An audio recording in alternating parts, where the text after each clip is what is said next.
गेल्या वर्षीच्या अंदाजपत्रक सादर करताना मी देशातील त्यावेळच्या राजकीय, आर्थिक व सामाजिक परिस्थितीचा उल्लेख केला होता।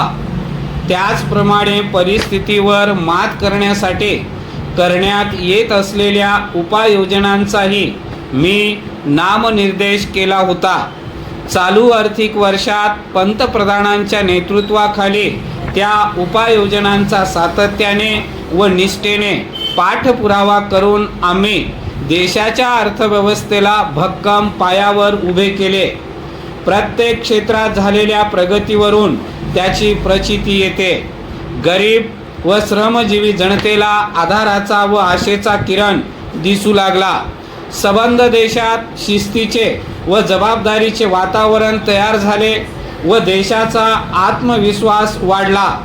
या वाढत्या आत्मविश्वासाने लोकशाहीची जोपासना करण्याचे कार्य पंतप्रधानांनी हाती घेतले व आणीबाणी शिथिल करून लोकसभेच्या सार्वत्रिक निवडणुका घेण्याचा अत्यंत स्वागतार्ह निर्णय घेतला।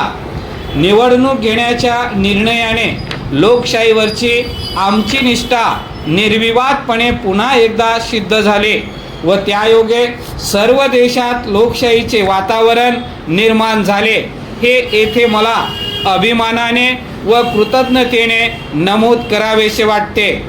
नुकताच पार पडलेल्या निवडणुका ज्या तऱ्हेने संपूर्ण खुल्या वातावरणात पार पडल्या त्याकडे पाहता लोकशाहीची मुळे आपल्या देशात खोलवर रुजली आहेत, हा विश्वास दृढ होतो।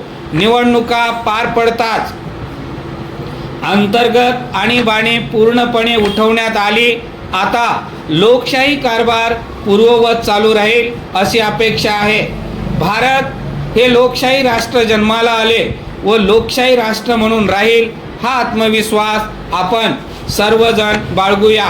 परिच्छेद चालू वर्षात औद्योगिक व कृषी क्षेत्रात झालेली उत्पादन वाढ आपल्या प्रगतीची साक्ष देत आहे। गरीब माणसाला आर्थिक मदतीचा हात देणे, श्रमजीवी माणसाला उत्पादनाचे साधन मिळवून देणे व देशाची सर्वांगीण उन्नती साधणे यासाठी 25 कलमी कार्यक्रमाचा आपण स्वीकार केला। त्याची चोख अंमलबजावणी ठराविक कालमर्यादेत आपण केली आहे, हे मी येथे नमूद करतो। राष्ट्राच्या अर्थव्यवस्थेत व व्यक्तीच्या जीवनात समाजवाद रुजवणे हे त्याचे उद्दिष्ट होते।